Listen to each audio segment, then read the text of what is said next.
Senior పాత్రికేయులు తెలకపల్లి రవి అట్లాగే Bharatiya Janata party నాయకులు శ్రీధర్ రెడ్డి జాయిన్ అయ్యారు మనతో. ఇప్పుడే రాష్ట్రపతి ఎన్నిక బీజేపీని ఊరిస్తున్నది. వరుస విజయాలతో దూసుకెళ్తున్న కాషాయ దళం ప్రెసిడెంట్ ఎలక్షన్ పైన ఫుల్ కాన్ఫిడెన్స్తో ఉంది.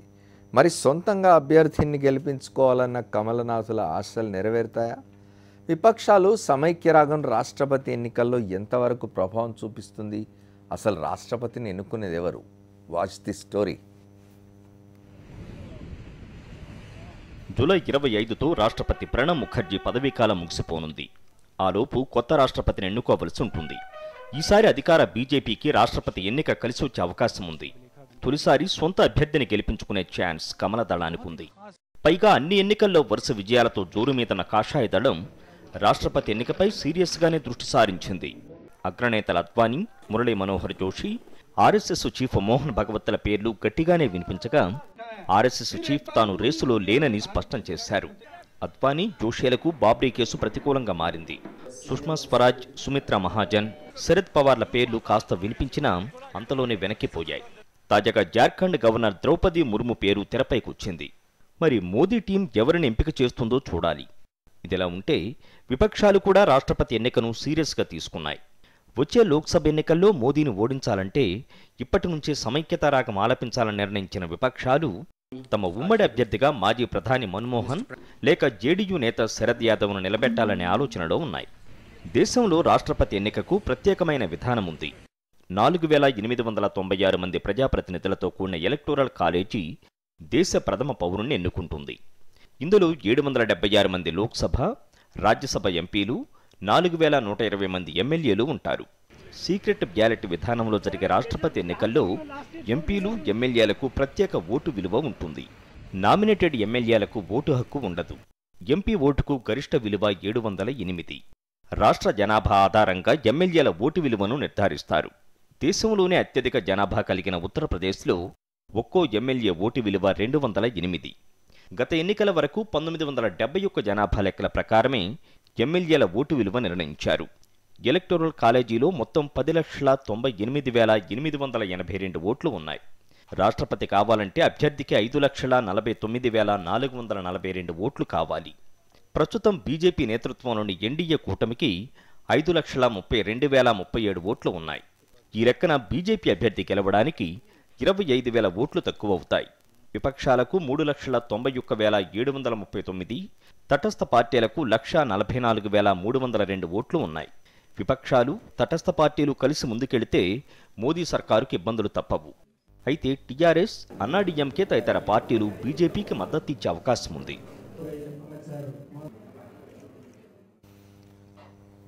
భారత రాష్ట్రపతి ఎన్నికలు దగ్గర పడుతున్నాయి. జూలై మాసంలో ప్రణబ్ ముఖర్జీ పదవీకాలం ముగిసిపోబోతున్నది.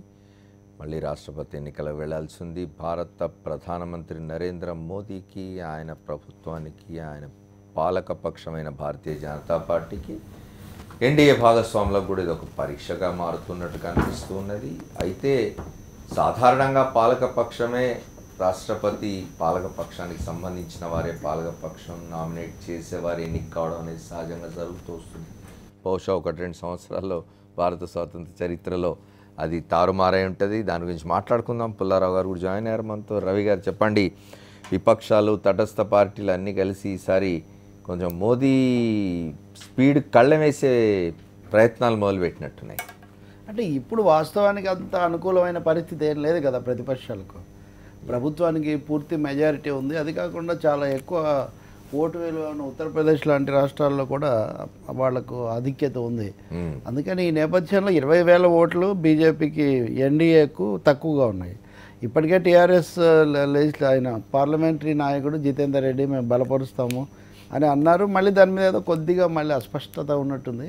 అన్నాడీఎంకే ఇప్పుడున్న సమస్యల్లో, పెడుతున్న సమస్యల్లో వాళ్ళు కూడా బలపరచడానికి పూర్తి అవకాశాలు ఉన్నాయి. ఈ రీత్యా చూస్తే ఎన్నికల బలం ఎలక్టరల్ కాలేజీలో బీజేపీ అభ్యర్థి నెగ్గే అవకాశం చాలా ఎక్కువగా ఉంది. కానీ అదే సమయంలో రాష్ట్రపతి ఎన్నిక అంటే మిగిలిన ఎన్నికల లాంటిది కాదు కాబట్టి ఆ సమున్నతమైన పీఠం మీద ఉండేటటువంటి వ్యక్తి సర్వామోదయోగ్యుడై భారతదేశం యొక్క లౌకిక ప్రజాస్వామిక విలువలను కాపాడగలిగిన వాడై ఉండాలి అన్నది ఇక్కడ ముఖ్యమైన కొలబద్ద. మరి దాంతో చూసినప్పుడు మోడీ ప్రభుత్వం ఏం చేస్తుందనేది ఒకటి. రెండవది, ఉత్తరప్రదేశ్ ఎన్నికలు అయిపోయిన తర్వాత ఇంకా ఇది నల్లేరు మీద బండిలాగా సాగిపోవడమే, బీజేపీకి ఎదురే లేదని ఒక అభిప్రాయం వాళ్ళల్లో ఉంది. బయట కూడా అలాంటి ప్రచారం సాగించబడుతుంది. కానీ ఇందాక మీరు వేసిన లెక్కల ప్రకారం చూస్తే కూడా ఇప్పటికి కూడా దాదాపు దగ్గరగా బీజేపీ ఇతర పార్టీలకు కూడా, అంటే బీజేపీ ఎన్డీఏ ఇతర పార్టీలకు కూడా దాదాపు దగ్గరగా అంత బలం ఉంది.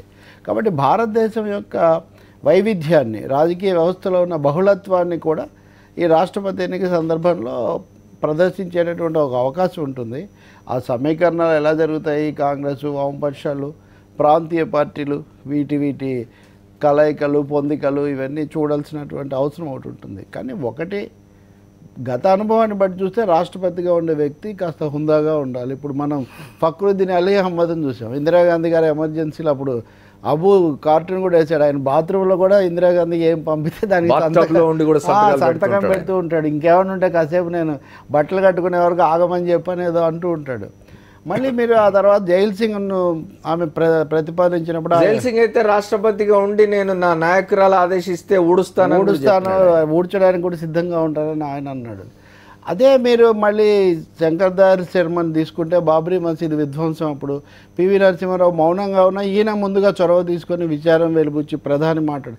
మళ్ళీ మీరు అబ్దుల్ కలాం ఆజాద్ని తీసుకుంటే ఆయన గుజరాత్ మీద. కాబట్టి ఇట్లా రకరకాల రాష్ట్రపతులు వాళ్ళ తరతమ స్థాయిలో ఒక మాట అన్నాడు ఆర్ వెంకటరామన్. ఆయన కూడా ఇందిరాగాంధీ అభ్యర్థి. కానీ ఏమన్నారంటే, రాష్ట్రపతి ఒక ఎమర్జెన్సీ లాంపు లాంటి వాడు, మామూలుగా పెద్ద పని ఉండదు, కానీ ఇలాంటి అసాధారణ పరిస్థితుల్లో ఆయన పాత్ర చాలా క్లిష్టమవుతుంటుంది అని అన్నారు. కాబట్టి దీనికి సంబంధించిన స్థాయిలో మనం కోరుకోవాల్సిన అవసరం ఉంటుంది. మరి మోడీ ప్రభుత్వము, బీజేపీ ఏం ఆలోచిస్తాయి, మిగిలిన ఎన్డీఏ భాగస్వామ్య పక్షాలు ఏ మేరకు తమ మాట నెగ్గించుకోగలుగుతాయి అన్నది మనం చూడాల్సి ఉంటుంది. ఒకే ఒక మాట చెప్పి నేను ముగిస్తాను. అద్వానీ గారిని, వెంకయ్యనాయుడు గారిని కూడా ఆయన కొంతమంది ముచ్చటపడి వెంకయ్యనాయుడిని కలుపుతుంటారు.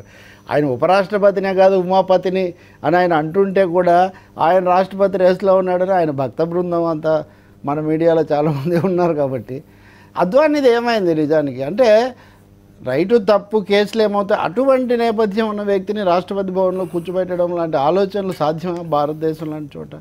ఈ ప్రశ్నలన్నీ కూడా. కానీ రవి గారు మీరు ఏం చెప్పినా కూడా ఈ రాష్ట్రపతి పదవి కూడా పొలిటికల్ ఇదే అవుతున్నది కదా. తప్పకుండా రాజకీయాలకు అతీతంగా ఏ పార్టీ కూడా మనం రాజకీయాలకు అతీతంగా రాష్ట్రపతిని ఎన్నుకుందాం అనుకుంటే ఒకటి రెండు సందర్భాలు అమర్ గారు రాజకీయ రహితం అనలేదు. ఆ రాజకీయ ఆమోదయోగ్యత ఉన్నది. ఇప్పుడు ఎందుకు వాజ్పేయిని ప్రధానమంత్రిని చేస్తారు చెప్పండి? అద్వానీ రథసారథి అన్నీ సాధించాడు అన్నప్పటికీ కూడా ఎందుకు చేశారు? ఎక్కువ మంది ఆమోదయోగ్యత అక్కడ ఉంటుంది కాబట్టి. ఉప ప్రధానిగా అంత శక్తివంతంగా ఉన్న అద్వానీని అప్పుడు ఎందుకు చేయలేదు? అప్పుడు ఎందుకు అబ్దుల్ కలాం ఆజాద్ని చేశారు? ఆమోదయోగ్యత. కాబట్టి కొన్ని స్థానాలకు ఆమోదయోగ్యత, విశ్వసనీయత అనేవి అవి చాలా ముఖ్యమవుతాయి. నిజమే మీరు అన్నట్టు. మీకు తెలుసు కదా, మొరార్జీ దేశాయ్ ప్రధానిగా ఉన్నప్పుడు ఆయన నీలం సంజీవరెడ్డిని ఆపడం కోసం రుక్మిణి అరెండేలని ఒక నర్తకి మణిని తీసుకొచ్చి గొప్ప చేస్తానంటే అందరూ అభ్యంతరం పెట్టారు. అది రాజకీయ రహితమైన పదవి కాదు, కానీ సామాజిక ఆమోదం అన్నది కీలకమవుతుంది. ఒకసారి మనం పుల్లారావు గారితో మాట్లాడి శ్రీధర్ గారికి వద్దాం. పుల్లారావు గారు చెప్పండి, భారతీయ జనతా పార్టీలోనే ఏకాభిప్రాయం ఉండకపోవచ్చు రాష్ట్రపతి ఎన్నిక విషయంలో. నిజానికి అద్వానీ గారు రాష్ట్రపతి అవుతారని చాలామంది అనుకున్నారు మొన్నటి వరకు. కానీ సడన్గా మళ్ళీ బాబ్రీ మసీద్ కేసు తిరగదోడడం, అది బయటకిచ్చి మళ్ళీ వాళ్ళ మీద ఎంక్వైరీ అనడంతో, విచారణ అనడంతో అది వెనక్కు పోయినట్టుంది. ఎట్లా అనిపిస్తుంది మీకు?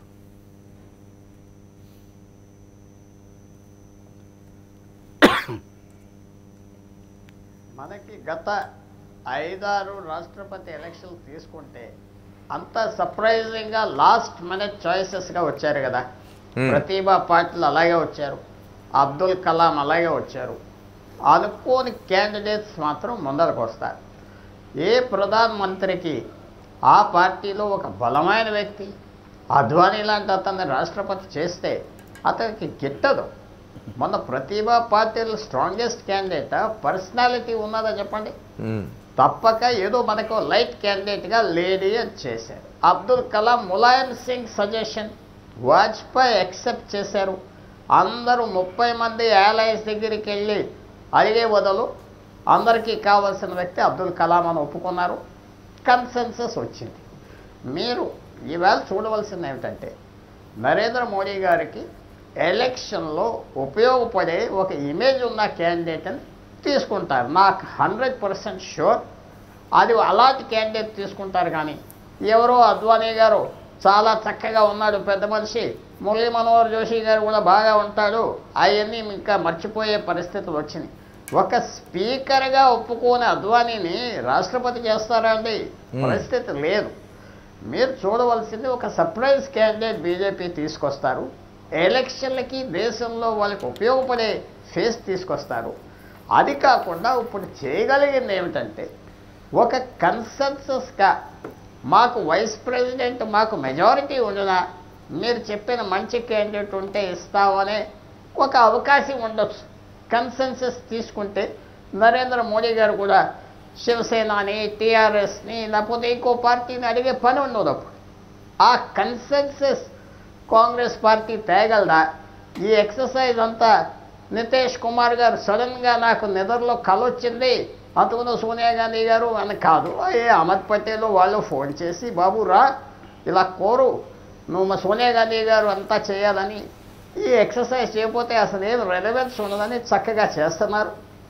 ఇందాక రవి గారు అన్నారు కదా మాట, యూపీఐ అన్నీ అయిపోయాక తటస్థంగా ఉన్న వాళ్ళు అటు ఇటు ఎత్తుకెళ్తారని నాకు అర్థమైంది. అది చాలా వరకు కరెక్ట్. ఈవేళ కన్సెన్సస్ తీసుకొస్తే మన దేశానికి మంచిది, బీజేపీకి కూడా మంచిది. వాళ్ళకి రాష్ట్రపతి క్యాండిడేట్ ఎన్నిక లేకుండా ఈజీగా అవే పరిస్థితి ఉన్నారు. అది చేసే శక్తి నరేంద్ర మోడీకి ఉన్నదా? చేసే టెండెన్సీ ఉన్నదా? లేకపోతే నా ఇష్టం అంటారా? ఇప్పుడు వరకు ఆ పరిస్థితి కనపడట్లేదు. కానీ రాజకీయంగా బీజేపీ కన్సెన్సస్ తీసుకొస్తే నరేంద్ర మోడీకి మంచిది. ఆయన క్యాండిడేట్ ప్రెసిడెంట్ అవుతాడు, వైస్ ప్రెసిడెంట్ సంగతి వేరే విషయం. అందువల్ల నేను ఆ పరిస్థితి వస్తుందని ఎదురు చూస్తున్నాను. కానీ మీరు అన్నట్టు పుల్లారావు గారు ఆయనకు నరేంద్ర మోదీ గారికి శక్తి ఉందనేది రుజువు చేసుకుంటున్నారు ఈ మధ్య. టెండెన్సీ ఉందా లేదా చూడాలి. ఏమంటే ఆసక్తి ఉందా లేదా అని. టెండెన్సీ అదే ఆసక్తి. శక్తి అయితే ఉందని ఆయన రుజువు చేస్తున్నారు. అక్కడక్కడ ఎలక్షన్లు చూసినప్పుడల్లా మనం అర్థమవుతోంది కదా. అయితే ఒకటి టెండెన్సీ ఉండినా కానీ ఒకటి ఇప్పుడు ఈవేళ ఆయన స్టిఫ్గా ఉంటే వెస్ట్ బెంగాల్లో మమతా బెనర్జీ లెఫ్ట్ పార్టీస్ కూడా ఒకే క్యాండిడేట్ సపోర్ట్ చేసి, ఉత్తరప్రదేశ్లో ఒక తీవ్రమైన ఎలక్షన్ అందరూ కలిసి, ఒరిస్సాలో నవీన్ పట్నాయక్ కూడా కలిసి, ఇలాంటి పరిస్థితి ఎందుకు తేవాలి? ఏడీఎంకే చుట్టూరా తిరిగి ఏడీఎంకేలాగా వేయటానికి రెడీగా ఉన్నారు. 57 మంది ఎంపీలు, పూర్తిగా ఎమ్మెల్యేలు, అన్ని వర్గాలు ఆయన వేయడానికి రెడీగా ఉండినా ఆయనకి టాక్టికల్గా కన్సెన్సస్ తెచ్చుకున్నాను, వాళ్ళకి చూపెట్టాను క్యాండిడేట్. నేను అనుకుంటున్నా ఒక నార్త్ ఇండియన్ దళితో నార్త్ ఇండియన్ ట్రైబల్లో ముందరికి తీసుకొస్తారు నేను అనుకుంటున్నా. అలాంటి పరిస్థితుల్లో ఒక నాన్ కాంట్రవర్షియల్ క్యాండిడేట్ అయితే కాంగ్రెస్ పార్టీను లెఫ్ట్ పార్టీస్ మీద వ్యతిరేకించే అవకాశం కూడా ఉండదేమో అని నేను. కానీ పుల్లారావు గారు సరే మనతో గౌతముడు జాయిన్ అయ్యారు, కాంగ్రెస్ నాయకులు, వారితో మాట్లాడదాం, ఆంధ్రప్రదేశ్ కాంగ్రెస్ కమిటీ ప్రధాన కార్యదర్శి. కానీ పుల్లారావు గారు చెప్పినట్టు మరి మీరు ఇంతకుముందు మీరే అన్నట్టు ఇమేజ్ వచ్చే ఎలక్షన్స్లో నరేంద్ర మోదీకి మరింత బలం చేకూర్చే విధంగా, సపోర్ట్ చేసే విధంగా ఇమేజ్ ఉన్న వ్యక్తిని తీసుకొస్తారని చెప్తున్నారు ఓ పక్క. ఇంకో పక్క నార్త్ నుంచో ట్రైబల్నో ఒక దళిత్నో చూస్ చేయొచ్చు అని అంటే ఆ ట్రైబల్లో దళిత్తో అంత ఇమేజ్ ఉన్న వాళ్ళు దొరకాలి కదా. ఇప్పుడు వాళ్ళకు మాట్లాడదాం దాని గురించి కూడా. ఒక షార్ట్ బ్రేక్ తీసుకుని వస్తా. Welcome back to the fourth estate. మనం రాష్ట్రపతి ఎన్నికల గురించి మాట్లాడుకుంటున్నాం. అందరికీ ఆమోదయోగ్యమైన అభ్యర్థి ఎవరైనా వస్తారా అనేది చర్చ జరుగుతున్నది దేశం అంతటా. ఇంతకుముందు పుల్లారావు గారు చెప్పినారు ఏమిటంటే నిజమే, ఇదొకటి పాయింట్. 2019 ఎన్నికలకు మళ్ళీ అంటే నరేంద్ర మోదీ గారి శక్తికి తోడ్పడే ఒక ఇమేజ్ కలిగిన వ్యక్తిని రాష్ట్రపతిని చేస్తారని ఒక ఇది కనిపిస్తుంది. గౌతమ్ మీరు చెప్పాలి, సోనియా గాంధీ ఎఫర్ట్స్ ఎంతవరకు సఫలం కావచ్చు? ఒకటి సార్, ఇప్పుడు అధికారంలో ఉండే పార్టీకి దరిదాపుగా మెజారిటీకి దగ్గరగా రాష్ట్రపతి ఎన్నికను గెలిపించుకోవడానికి ఉన్న అవకాశాలు అయితే వారికి కనిపిస్తున్నాయి సంఖ్యాపరంగా. రెండవది మీరు అన్నట్టుగా అందరికీ ఆమోదయోగ్యమైన అభ్యర్థిని తీసుకొస్తే అలాంటి అవకాశం ఉంటే ఖచ్చితంగా అన్ని రాజకీయ పార్టీలు ఆలోచించడానికి అవకాశం ఉంది. అట్లా కాకుండా సడన్గా ఒక హిడెన్ అభ్యర్థిని తీసుకొచ్చి వీరిని అందరూ బలపరచాలి అనేటట్టుగా ఏకపక్షంగా కనుక నిర్ణయం తీసుకుంటే ఖచ్చితంగా ప్రజాస్వామిక పద్ధతిలో గతంలో ఎలా అయితే చాలా సందర్భాల్లో రాష్ట్రపతి అభ్యర్థి కూడా ఎన్నికలు జరిపారో ఈవెన్ ప్రణబ్ ముఖర్జీ గారి మీద కూడా సంగ్మా గారినే పోటీ పెట్టి ఎన్నికలు జరిపినటువంటి కానీ పోటీ పెట్టాలి కాబట్టి అయితే ఒకటి ఉన్నాయి దీంట్లో రాష్ట్రపతి లాంటి పదవికి ఇప్పుడు మనం చూసినాం అబ్దుల్ కలాం కూడా పోటీ పెట్టినారు కదా. అయితే అబ్దుల్ కలాం మీద వామపక్షాలు పోటీ పెట్టినా చాలా గొప్ప వ్యక్తి కాబట్టి ఠీకే నడిచింది. కానీ ఇప్పుడు ఏదో పోటీ పెట్టాలి కాబట్టి వాడు కూడా అంటున్నారు ఒక 3 సార్లు మినహా రాష్ట్రపతికి ఎన్నిక జరుగుతూనే ఉంది. కేఆర్ నారాయణను జరుగుతూనే ఉంది. నీలం సంజీవారెడ్డి ప్రతిభా పాటిల్ తప్ప ఎక్కువ సందర్భాల్లో ఎన్నిక జరుగుతుంది.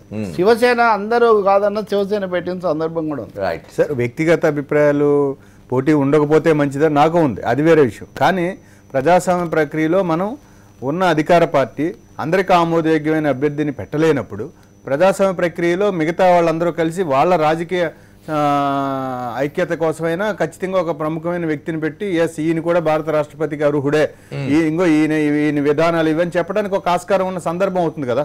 కనుక అలాంటి సందర్భాలు వచ్చినప్పుడు పోలరైజేషన్ ఆఫ్ ది నేషన్ ఖచ్చితంగా ప్రతిపక్ష రాజకీయ పార్టీలు లేకపోతే అధికార పార్టీల మధ్య రాజకీయ సమీకరణలకు ఆస్కారం ఉండే ఒక ఇంపార్టెంట్ ఎన్నిక కూడా రాష్ట్రపతి గారి ఎన్నికలో ఉంది. కనుక ఆ పోలరైజేషన్ ఎలా జరుగుతుంది అనేది కూడా ఒక సంకేతంగా మనకి రేపు రాష్ట్రపతి గారి ఎన్నికల్లో తెలియబోతుంది. సో అందుకోసమైనా కూడా బహుశా నేను అనుకోవటం అందరికి ఆమోదయోగ్యమైన అందరిని ఒప్పించి మీరు అభ్యర్థులను ఎవరిని పెట్టాల్సిన అవసరం లేదు, ఈయన్ని మేము ప్రతిపాదిస్తున్నాము, ఈయనకి అనర్హతలు ఉన్నాయి అనేటువంటి ఆమోదయోగ్యమైన అభ్యర్థులు ఉంటే పునరాలోచించడానికి ఆస్కారం ఉంటుంది. ఇప్పటికి కూడా అలాంటి ప్రతిపాదన అయితే ఇంతవరకు ఏం జరగలేదు మనకి. ఇప్పటికీ అది రహస్యంగానే ఉంది అధికార పక్షానికి సంబంధించి. అలాంటి ఉన్నప్పుడు సడన్గా ఒక వ్యక్తిని తీసుకొస్తారు, ఆ వ్యక్తికి అంటే ప్రధానమంత్రి స్వయంగా వచ్చి ప్రతిపక్షాలన్నింటినీ కూర్చోబెట్టి మనం ఏకాభిప్రాయంతో పోదామంటే అంగీకరించి ఏ అభ్యర్థి అయినా అంగీకరించేందుకు కాంగ్రెస్ సిద్ధపడవచ్చా? ఏ అభ్యర్థి అయినా ఆమోదించడానికి కాంగ్రెస్ ఎందుకు సిద్ధపడుతుంది? నిజంగా అందరికి ఆమోదయోగ్యమైన పెద్ద మనిషి తరహా అభ్యర్థులు ఉంటే ఆమోదించవచ్చు.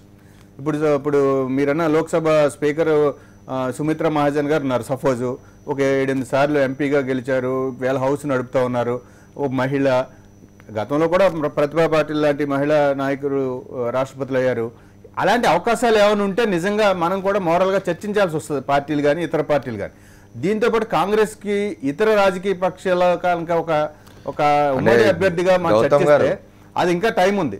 మోహన్ భాగవత్కి ఏం నెగటివ్ పాయింట్స్ లేవు. మోహన్ భాగవత్కి నెగిటివ్ పాయింట్స్ ఏం లేవు. ఎందుకు? ఫిలసాఫికల్గా దానికి చాలా వ్యతిరేకత ఉంది కాంగ్రెస్ పార్టీ, ఐడియాలజికల్గా ఖచ్చితంగా వ్యతిరేకిస్తారు పార్టీ.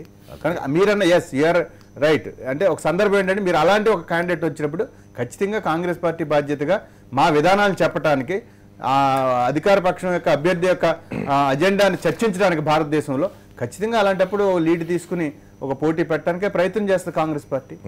ఎస్ ఖచ్చితంగా చేస్తుంది.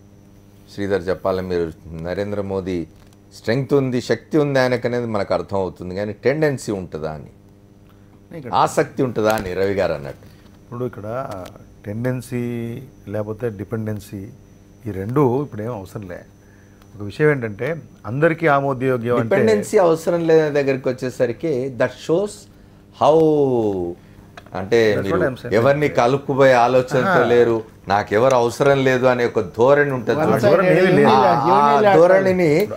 ఆ ధోరణిని రిప్రజెంట్ చేస్తున్నారు మీరు అది ఎస్టాబ్లిష్ చేసే ప్రయత్నం. ఎందుకంటే రాష్ట్రపతి అనేది ఒక చిన్న చితక పదవి కాదు. అక్కడికి వచ్చేసరికి అందరినీ కలుపుకుపోయే పద్ధతి ఉంటే that will be great, that will be good for the country. అందరికీ ఆమోదయోగ్యం అంటే అది ఇంటర్మీడియట్గా కాంగ్రెస్ పార్టీకును కమ్యూనిస్ట్ పార్టీలకు ఇంకొకరికి ఆమోదయోగ్యమైనటువంటి ఆలోచన విధానం, ఆ ఇంటర్ప్రిటేషన్ అక్కర్లేదని నేను చెప్తా ఉన్నాను. ఆ డిపెండెన్సీ అక్కర్లేదు. ఇవాళ దేశంలో ఇప్పుడు ఇక్కడ ఓన్లీ కాంగ్రెస్ పార్టీలో ఉన్నటువంటి ఎలక్టరల్ కాలేజు శాసనసభ్యులు పార్లమెంట్ సభ్యులు అయినంత మాత్రాన ఆయా రాజకీయ పార్టీలకు మాత్రమే ఆమోదయోగ్యం కావాలన్నా, లేదా దేశం మొత్తం మీద ఉన్నటువంటి ప్రజల్లో ఇవాళ రాష్ట్రపతి పదవి అంటే అవగాహన ఉంది, లేకపోతే మంత్రులు ప్రధానమంత్రి ప్రతి దగ్గర ఒక నిమిషం ఫినిష్ వాళ్ళకు అవగాహన ఉంది. కాబట్టి ప్రజలందరి మనసులో కూడా ఏదో ఒకటి వాళ్ళు రిప్రజెంట్ చేయకపోయినా వాళ్ళు రిప్రజెంట్ చేసే పార్లమెంట్ సభ్యుడు లేకపోతే శాసనసభ్యుడు ఫలానా మంచి వ్యక్తిని ఎన్నుకోవాలనేటువంటి కోరిక ఉండాల్సిన అవసరం ఉంది. ఆమోదయోగ్యం కూడా కావాలి, అటువంటి ఫీలింగ్ దేశంలో క్రియేట్ కావాలి. ప్రతిభా పాటిల్ గారిని మీరు రాష్ట్రపతిగా నిర్ణయించినప్పుడు అనేకమైనటువంటి బ్యాక్గ్రౌండ్ స్కోర్, వారి మీద ఉన్నటువంటి అనేకమైనటువంటి ఆరోపణలు బయటకు వచ్చినాయి. దేశంలో ఎవరు ఆమోదయోగ్యం తీసుకున్నారు? కానీ హిస్టరీ స్పీక్స్, చరిత్ర మాట్లాడుతుంది. వాజ్పేయి గారి ప్రభుత్వం ఉన్నప్పుడు అబ్దుల్ కలాం లాంటి ఒక మహోన్నతమైన వ్యక్తిని పార్టీలతో సంబంధం లేకుండా రాష్ట్రపతిగా ఆ రోజు ఎన్నుకున్నటువంటి సందర్భాన్ని భారతీయ జనతా పార్టీ ఆల్రెడీ ప్రదర్శించింది. కాబట్టి ఇప్పుడు ఆ అప్రహెన్షన్స్ ఎందుకంటే ఆ అనుమానాలు ఉండే అవసరం లేదని నేను చెప్తున్నాను. సర్వామోదయోగ్యమైనటువంటి అభ్యర్థి కావాల్సిందే. అదే సమయంలో కొంతమందికి మా ఆమోదయోగ్యం అయితే సర్వామోదయోగ్యం ఆలోచన విధానం వారు బంద్ చేస్తే మంచిది. ఖచ్చితంగా కొంతమంది ప్రధానమంత్రి గారు భారతీయ జనతా పార్టీ అధ్యక్షుడు కొంతమందికి ఆమోదయోగ్యం కానంత మాత్రాన సర్వామోదం కాదు అనుకోవడం ఎట్లా తప్పో మొత్తం దేశ ప్రజలందరూ ఆమోదం ఉంది మా క్యాండిడేట్ కి అని చెప్పడం కూడా కరెక్ట్ కాదు. అదేమన్నా ఆటోమేటిక్ ఇప్పుడు దేశ ప్రజలందరూ ఆమోదాన్ని దేశ ప్రజలందరూ ఎన్నుకున్న ప్రధానమంత్రి, మంత్రివర్గము, లేకపోతే ఆయా పార్టీలను represent percentage of people have elected your party and your prime minister. We are in democracy that speaks. మీరు ప్రధానమంత్రి ప్రధానమంత్రి అభ్యర్థిని వ్యతిరేకించి పడిన ఓట్ల శాతం ఎంతో ఇప్పుడు ప్రతిపక్షాలు అది ప్రజాస్వామ్యంలో చెల్లుతుందా మీకు తెలుసు కదా. ప్రధానమంత్రి 34%, ప్రధానమంత్రి 24% మనం అనుకున్నామా? ఈ దేశంలో చంద్రశేఖర్ కూడా ప్రైమ్ మినిస్టర్ అయ్యారు, మరి ఆయనకి ఎన్ని ఓట్లు పడ్డాయి? కాబట్టి బెంగాల్ ముఖ్యమంత్రిగా ఉన్నటువంటి జ్యోతి బసును ముఖ్యమంత్రి చేద్దాం, ప్రధానమంత్రి చేద్దాం అనుకున్నారు కొంతమంది మహానాయకులు. ఆయనకు పర్సెంటేజ్ ఎంత ఉంది? 29 రాష్ట్రాలు ఉన్నటువంటి ఒక రాష్ట్రానికి ముఖ్యమంత్రి కదా. కాబట్టి నేను చెప్పేది ఏంటంటే పర్సెంటేజ్ జోలికి పోకపోతే మంచిది, ఎందుకంటే we're in democracy, majority prevails. కాబట్టి ఇవాళ సర్వామోద యోగ్యమైనటువంటి ప్రధానమంత్రి ఉన్నారు, ఆడ యంత్రాంగం ఉంది, నాయకత్వం ఉంది. మీరే చెప్తున్నారు బీజేపీ ఏం ఆలోచిస్తుందని. బీజేపీ ఆలోచించేది ప్రధానమైనటువంటి మీరు అనుకున్నప్పుడు అది సర్వామోదయోగ్యమే ఉంటుంది. సహజంగానే బీజేపీ నాయకత్వంలో ఉన్న ఎన్డీఏ ప్రభుత్వం కేంద్రంలో ఉంది కాబట్టి బీజేపీ ఏం ఆలోచిస్తుందని అంటారు కదా. అదే విషయం అంటున్నా కదా. సార్ బీజేపీ కూడా ఇప్పుడు ఎన్డీఏ 33 పార్టీలతో ఉన్నట్టుగా మనకు తెలుస్తుంది. 33 పార్టీల కూటమిగా ఎన్డీఏ అధికారంలోకి ఉంది. వారు చెప్తున్నట్టుగా ప్రధానమంత్రి ఎన్నికలో లేకపోతే రాష్ట్రపతి ఎన్నికలో నేరుగా జరిగే దేశం కాదు ఇది. ఒక పార్టీలో ఎంపీలు ఎన్నుకుంటారు, ఎంపీలు ప్రధానమంత్రిని ఎన్నుకుంటారు. అది ఒక ప్రజాస్వామ్య ప్రక్రియ కొనసాగుతుంది. కనుక ఎన్డీఏ కూటమిలతో కూడా సంబంధం లేకుండా మేము భారతీయ జనతా పార్టీగా మేము ఇష్టం వచ్చిన అభ్యర్థిని పెడతాం, మీ ఇష్టం వచ్చి బలపడితే బలపరచండి లేకపోతే లేదు అని ఒక నియంతృత్వ భాషతో లేకపోతే నియంతృత్వ ఆలోచనలతో కనుక జరిగితే వితింది శివసేన లాంటి పార్టీ కూడా వితింది ఎన్డీఏలో ఉండి కూడా శివసేన లాంటి పార్టీ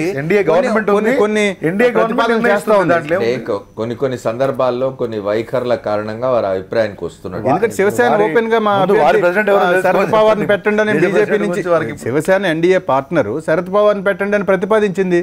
కనుక with in the NDA partner లో ఒక అభిప్రాయం తప్పే ఉంది.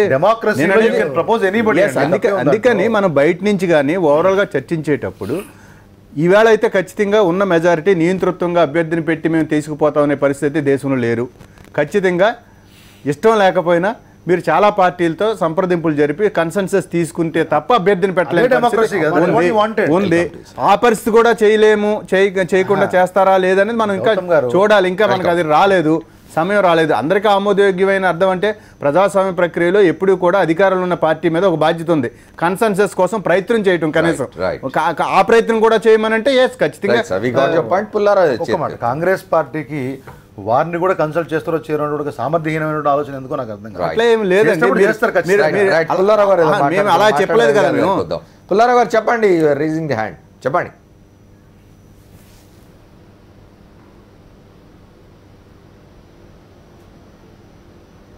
ఈవేళ ఒకటి మనం మర్చిపోకూడదు, పర్సనల్ యానిమోసిటీ సోనియా గాంధీ నరేంద్ర మోడీ మీద చాలా ఉన్నాయి. ఇద్దరి మధ్యన వర్కింగ్ రిలేషన్షిప్ కూడా లేదు, మాట్లాడుకునే పరిస్థితి కూడా లేదు. కారణాలంతా గత 15 సంవత్సరాలు బట్టి నడుస్తున్నారు, మన అందరికీ తెలుసు. అలాంటి పరిస్థితిలో నరేంద్ర మోడీ గారు ఆమె చెప్పిన శరద్ పవార్ బాగుంటుంది లేకపోతే అవన్నీ పెద్ద పట్టింపు ఉంటుందని నేను అనుకోవట్లేదు. కాంగ్రెస్ పార్టీ కూడా ఇది సీరియస్గా పని అవుతుంది, మనం తటస్థంగా ఉన్న వాళ్ళని మొబిలైజ్ చేయగలరు సోనియా గాంధీ గారు అనుకోవడం కూడా కరెక్ట్ కాదు. ఈవేళ మీరు ఎప్పుడైతే డిఎంకేని మీ పక్కన తీసుకున్నారో మెజారిటీలో ఉన్న ఏడీఎంకే అసలు మిమ్మల్ని సపోర్ట్ చేసే పరిస్థితే లేదు. అలాగే తెలంగాణలో ఏమొస్తుంది టీఆర్ఎస్కి కాంగ్రెస్ వెనకాల వెళ్తే ఆ YSR for that matter. So ఇది మనం చూడవలసింది. ఇందాక అనుకున్నది నరేంద్ర మోడీ గారు స్టేచర్ పెరుగుతారా లేదా దీని గురించి, లేకపోతే ఒక ఫైటింగ్ పిఎం లాగా నా ఇష్టం అందరినీ అవమానం చేశానని చెప్పుకోవడానికి ఆయనకి ఇది ఒక డైలమా, ఒక ఛాలెంజ్, ఒక అవకాశం. కానీ మీరు ఇందాక చిన్న ప్రశ్న అడిగారు, దళితు ట్రైబల్ అంత ఇమేజ్ ఉన్న వాళ్ళు ఉన్నారా అని. ఇమేజ్ అనేది మీరు రాష్ట్రపతి అవగానే ఆటోమేటిక్గా వచ్చేస్తుంది. ఈవేళ ప్రతిభా పార్టీలు ఒక్కరే రీసెంట్గా ఆ ఒక్కరే ఫెయిల్ అవ్వారు.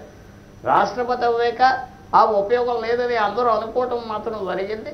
సాధారణంగా చాలామంది క్యాండిడేట్స్ ఉన్నారు, సాఫ్ట్ క్యాండిడేట్స్, గుడ్ క్యాండిడేట్స్, ఇంకా అప్పుడే బయటికి రాలేదు. కట్టుపడే వాళ్ళ మీద మనం అంచనా వేసుకుంటాం.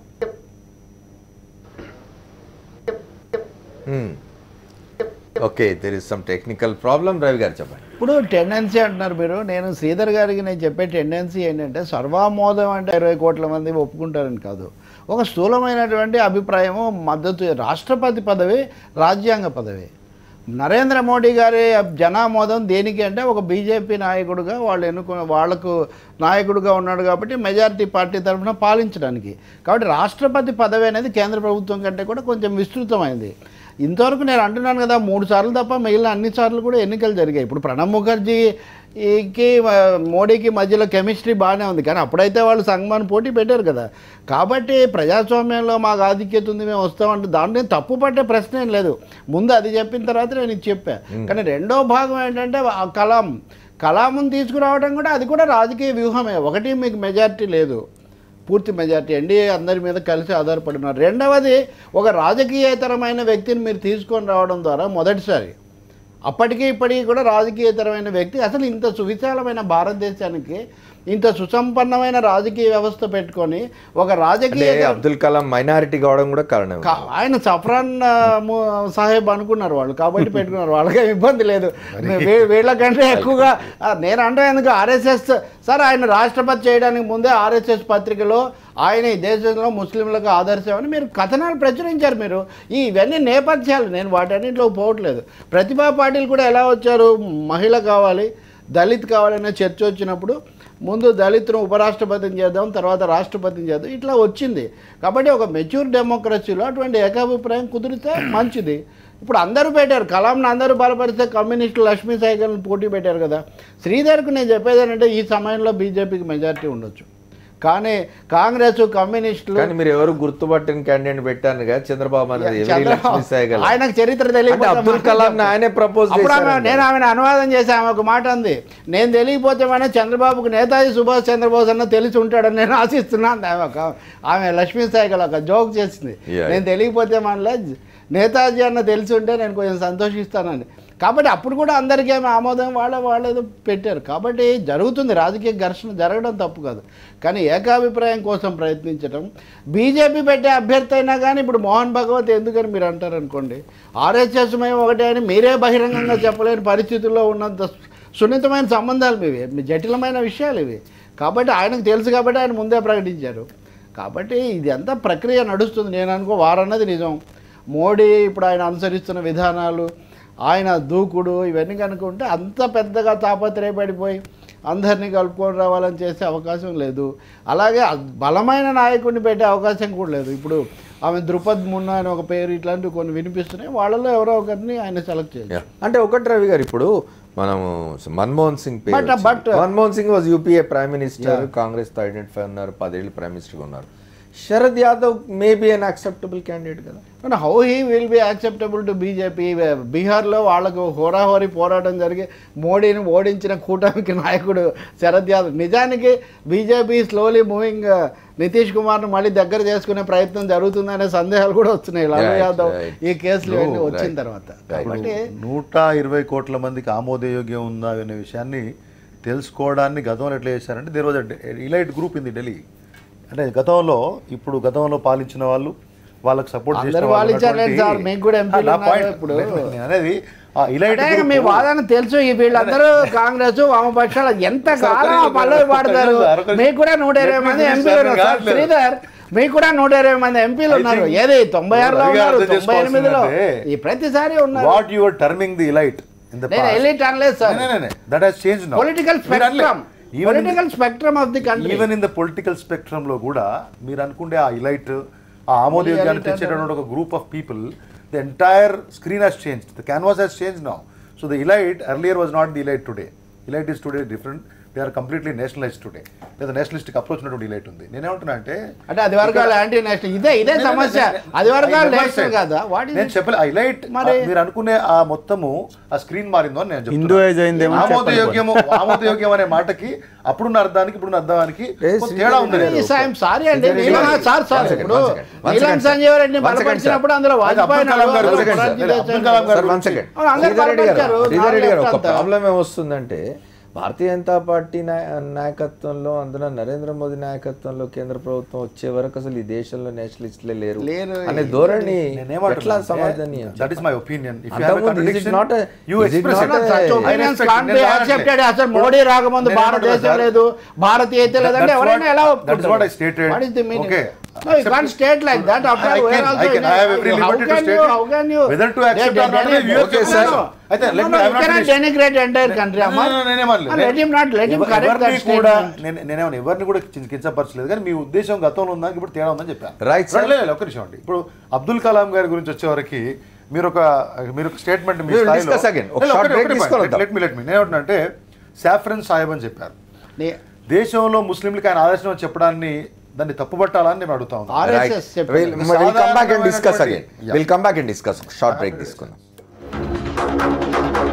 Back to the fourth estate. మనం రాష్ట్రపతి ఎన్నికల గురించి మాట్లాడుకుంటున్నాం. జూలై మాసంలో ప్రణబ్ ముఖర్జీ పదవి కాలం ముగిసిపోబోతున్నది. శ్రీధర్ యువర్ అంటే అబ్దుల్ కలాం గారి గురించి మాట్లాడినప్పుడు ఆయన సాఫ్రన్ సాహెబ్ అని చెప్పేసి, అంటే మీరు చూడండి ఎట్లా how you're trying to project.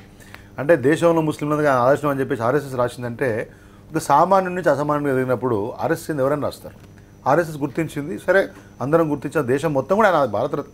కాబట్టి నేనేమంటున్నా అంటే ఇవాళ ఆ యొక్క హుందాతనాన్ని, ఆ యొక్క సమగ్రతను, ఆ యొక్క అత్యున్నతమైన రాజకీయ ప్రమాణాలని గతంలో బీజేపీ ప్రదర్శించిన విషయాన్ని గమనించాలి. అప్పుడు ఎన్డీఏ గవర్నమెంట్ ఉంది, ఇప్పుడు ఎన్డీఏ గవర్నమెంట్ ఉంది. ఎక్కడ కూడా నియంతృత్వ పోవడం ఏంటంటే 282 సీట్స్ వచ్చిన తర్వాత మిగతా భాగస్వామ్య పార్టీలకు కూడా అంతే స్థానం ఇచ్చారు, ఇవాళ అంతే ప్రాధాన్యత ఇస్తూ ఉన్నారు.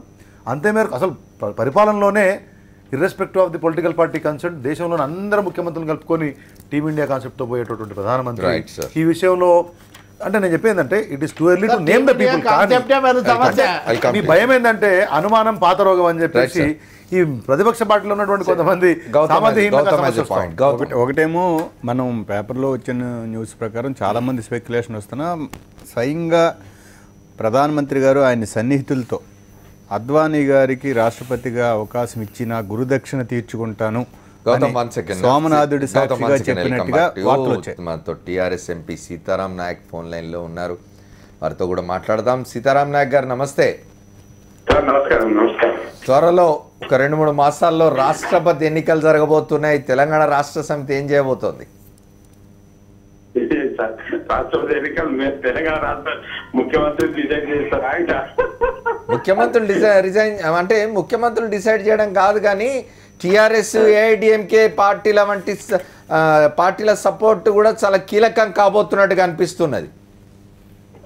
అట్లా అన్నారు, అది బాగున్నది. ఎందుకంటే మేము ఎప్పుడు ప్రజాహితం ఏదైతే ప్రజలకు ఉపయోగపడుతుంది, ఏది బాగుంటుందో ఆ విషయంలో మేము యూపీఏ ఎన్డీఏ ప్రభుత్వానికి సపోర్ట్ చేశాము, అందులో డౌట్ ఏం లేదు.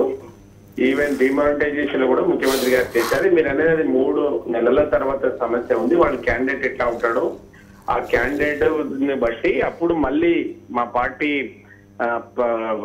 పార్లమెంటరీ కమిటీ కూర్చోండి డిసిషన్ తీసుకుంటాము. అది ఇప్పుడు అఫ్సారిగా నేను కూడా ఏం చెప్పలేను కదా, ఎందుకంటే ముఖ్యమంత్రి గారు ముందు కూర్చుంటాడు, మాతో మాట్లాడతారు, మనం ఎట్లా చేస్తే బాగుంటుందని ఒక ఆలోచన జరుగుతుంది. ఆలోచన జరిగిన తర్వాత బీజేపీ వాళ్ళు ఎవరైతే ఆ పార్టీ కష్టపడి మొదటి నుంచి ఉన్న వాళ్ళకి ఇస్తారా, ఇంకేమైనా ఇప్పుడు చాలా ఎత్తుపడలు జరుగుతున్నాయి, ఎట్లా చేంజెస్ వస్తున్నారో మీరు చూస్తా ఉంటాం. అప్పటి వరకు ఎన్ని మార్పులు వస్తాయి, ఎన్ని చేంజ్ ఏముంటుందో మనం ఇప్పుడు ఇంతకు ముందు దాన్ని ఎక్స్పెక్ట్ చేసి చెప్పలేము. అంటే నా ఉద్దేశం ఏంటంటే మేము సపోర్ట్ ఎట్లా చేయాలి, ఎవరికి చేయాలి, ఏ కండిషన్ మీద చేయాలి అనేది అది తప్పకుండా. కానీ సీతారాం నాయక్ గారు చెప్పండి. సీతారాం నాయక్ గారు లోక్సభలో మీ పార్లమెంటరీ పార్టీ నాయకులు జితేందర్ రెడ్డి సపోర్ట్ చేస్తాం మేము బీజేపీ క్యాండిడేట్, ఎన్డీఏ క్యాండిడేట్ అన్నట్టున్నారు. అట్లా కదండి, ఇప్పుడు మీరు దయచేసి గమనించాలి, మేము బీజేపీకి సాలిడ్ మెజార్టీ ఉంది అక్కడ మీరు చూస్తా ఉన్నారు. సాలిడ్ మెజారిటీ ఉంది. ఇది పార్లమెంట్ లో అయితే వాళ్ళు హుక్కార్ కుక్ ఏది అనుకుంటున్నారో అది ఎవరిని అడగవలసిన అవసరం లేదు. వాళ్ళు ఎవరిని మీరు బయటి పార్టీలను మీరు మాకు ఏమైనా మద్దతు ఇస్తారని అడిగే పరిస్థితిలో కూడా లేదు. ఎందుకంటే ఇంకా కొంత కాంగ్రెస్ వాళ్ళ బలం రాజ్యసభలో ఉంది కనుక ఆ మాత్రం కొంత ఆ రాజ్యసభకు వచ్చే వరకే కొద్దిగా ఆలోచనలో పడుతున్నారు. వాళ్ళు చాలా ర్యాష్ గా వెళ్తా ఉన్నారు. ఎందుకంటే వాళ్ళకు ఉండేటువంటి పార్లమెంట్ లో ఉన్నటువంటి బలం కావచ్చు, దాన్ని బట్టి బయటకు వాళ్ళు బాగా ఇది చేస్తా ఉన్నారు. అప్పుడు చూస్తామే, మీరు 2-3 నెలల ముచ్చట ఉంది. ఒకటి ఇప్పుడు ఒక అమర్ గారు ఒక స్టేట్మెంట్ అయితే నేను చదివాను. అదేంటంటే నా గురుదక్షిణని తీర్చుకుంటానని. కరెక్షన్ ఏంటంటే అది మన తెలుగు పత్రికలు అత్యుత్సాహంగా వేసినదే కానీ జాతీయ మీడియాలో కానీ ఎక్కడ రాలేదు. తర్వాత కాదు, అత్యంత సన్నిహితుల దగ్గర ఆయన అన్నట్టు అది మన తెలుగు మీడియాకు తెలిసినట్టు సోమనాథుని సాక్షిగా అద్వానీ గారిని రాష్ట్రపతి చేస్తానని మాట్లాడినట్టు వచ్చింది. దాని గురించి మాట్లాడుతున్నాం. అది ఏమైనా ఉందా లేదా అనేది తెలియాలి కదా అని అడుగుతున్నాం బీజేపీ వారిని. శ్రీధర్ చెప్పాలి. అంటే ఒకటండి, నాకు చెప్పి చేయరు, మీకు చెప్పి చేయరు. అది ఇప్పుడు ఏంటంటే ఒకటి దేశానికి చెప్తారండి, చెప్పేసి ఇప్పుడు వారు ఇంతకుముందు ఎంపీ గారు చెప్పారు కదా, nation wants to know, nation definitely wants to know. Arnab Goswami started channel again. So నేను చెప్పేది సబ్జెక్టెడ్ టు తెలియదు కానీ ఏంటంటే ఒకటండి, డెఫినెట్గా it is too early to name. అది అత్యున్నత స్థాయిలో తీసుకున్నటువంటి నిర్ణయాలు ఖచ్చితంగా వారు చెప్పినట్టు సర్వామోదయోగ్యంగానే వస్తాయి డెఫినెట్గా. ఇక్కడ పేర్లు అనేది ప్రస్తుతం ఇట్ ఈస్ టూ ఎర్లీ. పేర్లు మాట్లాడుకోవడం కూడా అనవసరం. ఏ స్థాయిలో ఎప్పుడు ఉన్నటువంటి పరిస్థితులను బట్టి, దేశ అవసరాన్ని బట్టి. ఇవాళ ఇంతకుముందు ఒక మాట చెప్పారు ఏంటంటే, వచ్చే ఎన్నికల్లో నరేంద్ర మోడీకి రాష్ట్రపతి శక్తి ఆటోమేటిక్గా మీరు ఊహించేది ఏమిటంటే ఏదన్నా మెజారిటీలు ఇవన్నీ ఆ ఉద్దేశం అక్కర్లే. ఈసారి 282 వచ్చినాయి, నెక్స్ట్ టైం 350 పైగా వస్తాయి బీజేపీకి మాత్రమే. కాబట్టి దాంట్లో మళ్ళీ ఆ మెజారిటీ ఆ స్థాయిలో నాకు అక్కడ ఉంటే నాకు సపోర్ట్ చేస్తారు, ఈ రకమైన ఆలోచన విధానం చేసేటటువంటి నాయకత్వం నేను ఇమేజ్ ఈజ్ డిఫరెంట్. కానీ ఆ రకంగా రాష్ట్రపతి చేస్తాడని ఊహించుకొని చేసుకోవడం అనేది రాజకీయంగా సరైన పద్ధతి కాదని చెప్పేసి నేను అనుకుంటున్నాను. ఆ స్థాయిలో బీజేపీ ఎన్నడూ ఆలోచించదు. అత్యున్నతమైనటువంటి రాజకీయ ప్రమాణాలు, దేశ సమగ్రత, లేకపోతే చంద్రబాబు నాయుడు ప్రతిపాదిస్తారు. కాబట్టి చంద్రబాబు నాయుడు ఎవరైనా ప్రతిపాదించవచ్చు. మీరు అన్నారు శివసేన శరద్ పవార్ ప్రతిపాదించారని చెప్పారు. ఎవరైనా చేయొచ్చు. మీరు చంద్రబాబు నాయుడు గారి ప్రతిపాదన కారణంగానే అబ్దుల్ కలాం ను రాష్ట్రపతిని చేసినట్టున్నారు కదా. పుల్లారావు గారితో మాట్లాడదాం. పుల్లారావు గారు ఒకటి చెప్పండి, ఇటీవలి కాలంలో రాష్ట్రపతి ప్రణబ్ ముఖర్జీ నరేంద్ర మోదీల మధ్య సంబంధాలు బాగున్నట్టున్నాయి, ఆయన్నే కొనసాగించవచ్చు అనే మాట కూడా వినిపిస్తుంది, ఏమంటారు?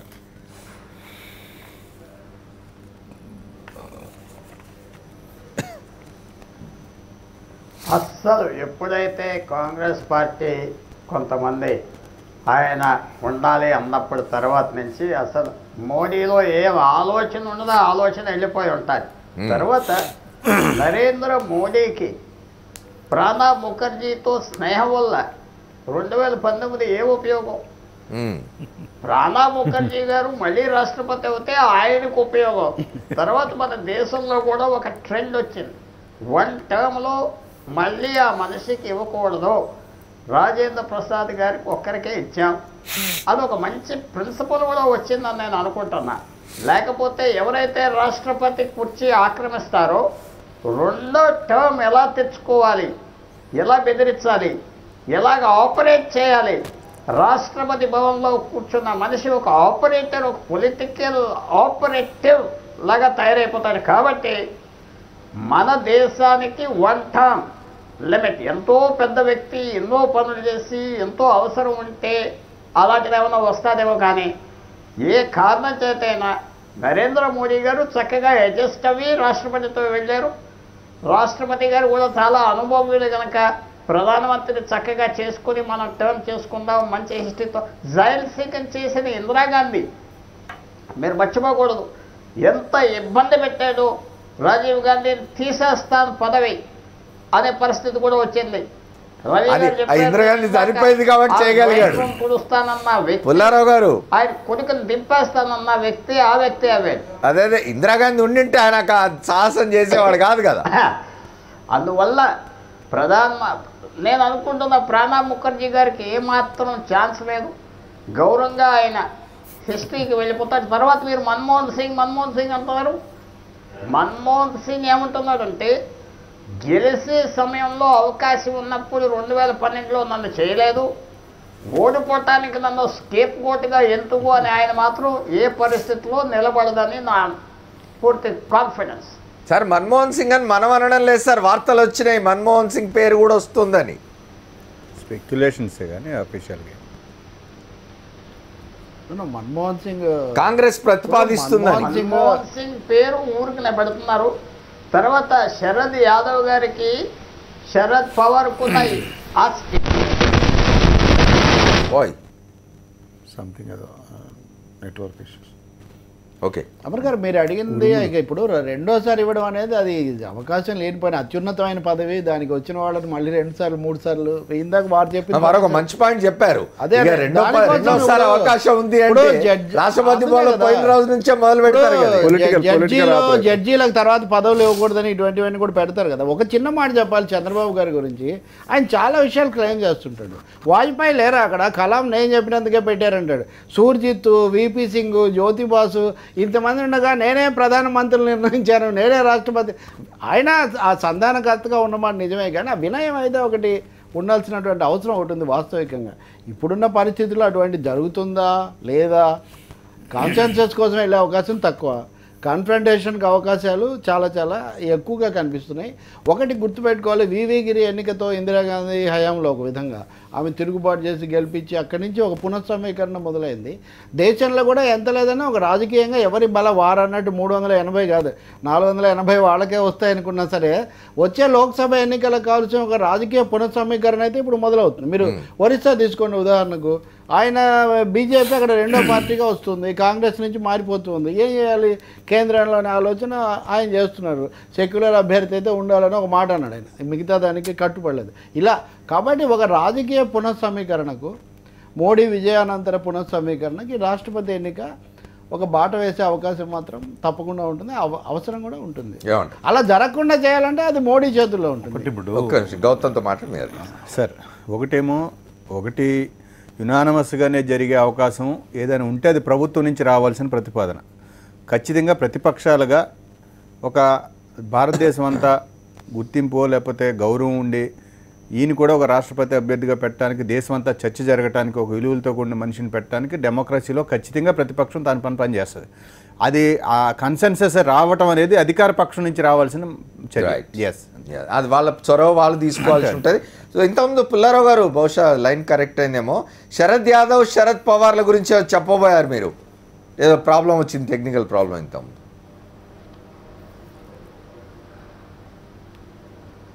శరద్ పవార్కి నేషనల్ స్టేటస్ ఉన్నది.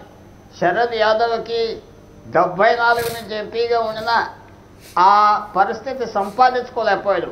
74 నుంచి ఎంపీ, ఫస్ట్ జయప్రకాష్ నారాయణ్ గెలిపించిన ఎంపీ శరద్ యాదవ్. కానీ ఆయన ఆ పరపతి, ఆ గ్రావిటాస్ సంపాదించుకోలేకపోయారు. ఈవేళ శరద్ పవార్ పోటీలో దిగొచ్చు, ఆయన ఫైట్ అవ్వచ్చు. కానీ మనం ఇప్పుడు కూడా ఇంకా టైం ఉన్నది కాబట్టి కన్సెన్సస్ అనేది వస్తుంది అని మాత్రం నేను చాలా కాన్ఫిడెంట్గా ఉన్నాను. ఎందుకంటే ఇప్పుడు 2019, 2018 వచ్చే ఎలక్షన్స్లో ఇంత పోరాటం రాష్ట్రపతి చేసి వెళ్ళటం కూడా మంచిది కాదు. కాబట్టి ఇది ఒక అనవసరమైన యుద్ధం, కన్సెన్సస్కి వెళ్ళిపోతే మంచిది అని నరేంద్ర మోడీ, అమిత్ షాలో కూడా ఆలోచన ఉండొచ్చు. తెలుగు రాష్ట్రాల్లో టీఆర్ఎస్తో పాటు వైఎస్ఆర్ పార్టీ ఏం చేస్తుందనేది కూడా ఒక ముఖ్యమైన ప్రశ్న. ఇంతవరకు కేంద్రంలో బీజేపీ పట్ల వైఎస్ఆర్ పార్టీ వైఖరి అలా ఉంటూ వస్తుంది. ఈ రాష్ట్రపతి ఎన్నికల్లో వాళ్ళు ఎటుంటారు? ముందు పుల్లారావు గారే చెప్పారు, ఇప్పుడు రాష్ట్రపతి ఎన్నికను రాజకీయ బలప్రదర్శన చేయాలని చెప్పి కాంగ్రెస్ పార్టీ మిగతా పార్టీలు అనుకుంటే, దాన్ని అవకాశంగా తీసుకుని నరేంద్ర మోడీ గారికి వ్యతిరేకంగా జట్టు కట్టడానికి ఒక అవకాశంగా తీసుకుంటే అది గతంలో ఫెయిల్ అయింది, మళ్ళీ ఫెయిల్ అవుతుంది. ఇప్పుడు కన్సల్టేషన్ కావాలంటూనే కన్ఫ్రంటేషన్ ఉండే విధంగా రాజకీయాలు చేస్తూ మేము కన్ఫ్రంటేషన్ చేస్తాం కాబట్టి మీరు కన్సల్టేషన్ చేయాలనే ఆలోచన విధానాన్ని ముందుకు తెస్తే అది నడిచే పరిస్థితి ఇప్పుడు ప్రస్తుతం లేదనే విషయం కాంగ్రెస్ పార్టీకి ఇప్పటికే అనేక సార్లు అర్థమైంది. They are completely in the brain dead stage, you know అది. కాబట్టి ఇప్పుడు బ్రెయిన్ డెడ్ స్టేజ్ లో దాన్ని మీరు రూల్ చేస్తే చెప్పేది బ్రెయిన్ డెడ్ అంటే కంటెంపరీ పాలిటిక్స్ వెంటిలేటర్ మీద అంటే బ్రెయిన్ డెడ్ స్టేజ్ అంటే ఏమిటి? మీరు ఆలోచన చేసి మళ్ళీ కాన్ఫ్రంటేషన్కి పోయి వీళ్ళందరినీ అంటే ఏ క్రెడిబిలిటీ మీద ఇప్పుడు నేను అనలే కల్లారావు గారు అన్నారు మీరు మోడీ ఇవాళ కన్నా ఎక్కువ బాగా aggressive గా మాట్లాడుతున్నారు. ఏ విషయం మీద పెట్టుకొని టీఆర్ఎస్ కానీ వైఎస్ఆర్సీపీ కానీ అన్నా డిఎంకే కానీ మరొకరు కానీ కాంగ్రెస్ పార్టీని అనుసరించాలా ఆ పరిస్థితి ఉందా అని చెప్పేసి నేను అనలే. రాజకీయ విశ్లేషకులు పెండపాటి పుల్లారావు గారు అన్నారు. కాబట్టి నేను చెప్పేది కాంగ్రెస్ బీజేపీ నాయకత్వంలో ఎన్డీఏలో వాళ్ళు లేరు. ఏడీఎంకే కానీ టీఆర్ఎస్ కాంగ్రెస్ పార్టీ కానీ లేవు కదా. It's a matter of 20,000 electoral votes. Only ఎన్నికల విషయానికి వస్తే ఆల్రెడీ టీఆర్ఎస్ పార్లమెంటరీ లీడరు ఒక సూచనప్రాయంగా చెప్పారు, గతంలో ఈ విషయాన్ని వ్యతిరేకించలేదు. రవి గారు కూడా అదే మాట చెప్పారు వైఎస్ఆర్సీపీ గురించి.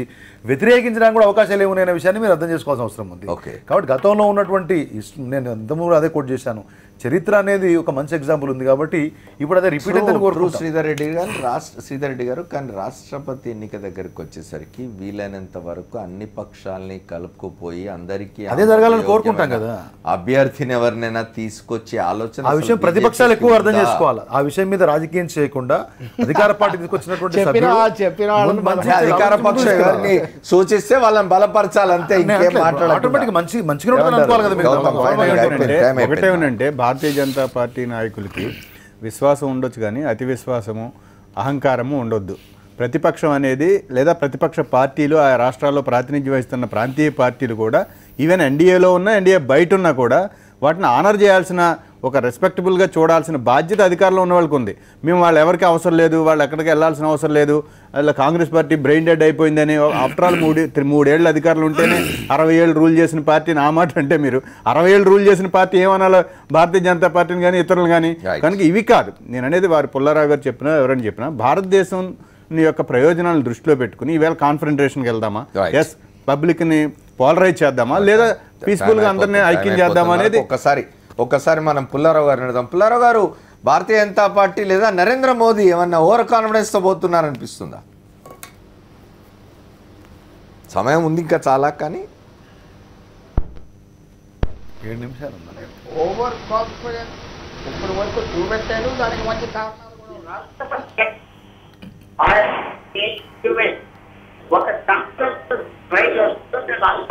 I'm sorry sir, I'm not able to hear you. మీరు చెప్పండి. ఒకటైతే నిజం, మరి మళ్ళీ నేను మొదటి చెప్పిన మాటే చెప్పాల్సి వస్తుంది.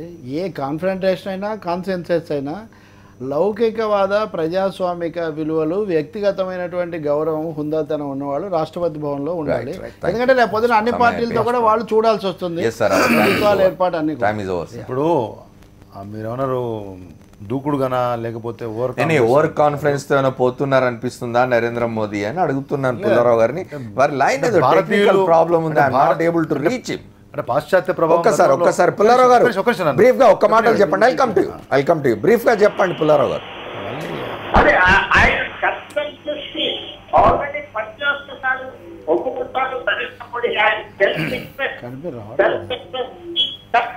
నేను చెప్పాను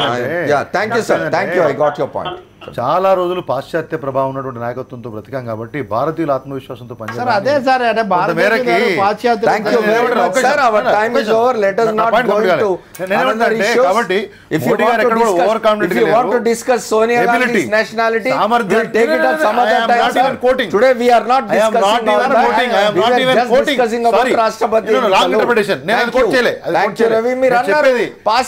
సామర్థ్యం గురించి చెప్పాను.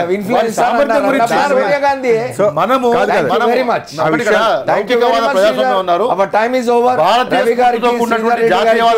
గౌతమ్ గారికి, పుల్లారావు గారికి కూడా కృతజ్ఞతలు. ఇవాళ ఈ చర్చలో పాల్గొన్నందుకు. భారత రాష్ట్రపతి ఎన్నికలు జరగబోతున్నాయి.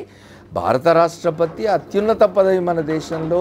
వీలైనంత వరకు అందరికీ ఆమోదయోగ్యమైన ఒక ప్రతిభావంతులు, తర్వాత దేశాన్ని ముందుకు తీసుకుపోయి దిశ నిర్దేశించగలిగిన శక్తియుక్తులు, సామర్థ్యాలు కలిగిన, ఇమేజ్ కలిగిన వారిని ఎవరినైనా రాష్ట్రపతిగా అన్ని రాజకీయ పక్షాలు కలిసి కనుక రాష్ట్రపతిని చేయగలిగితే బాగుంటుంది అనేది ఈ దేశ ప్రజలు కోరుకుంటారు. ఇది వాళ్ళ 4th ఎస్టేట్. రేపటి 4th ఎస్టేట్లో మళ్ళీ కలుద్దాం. Stay tune to Sakshi. This is Amar signing off.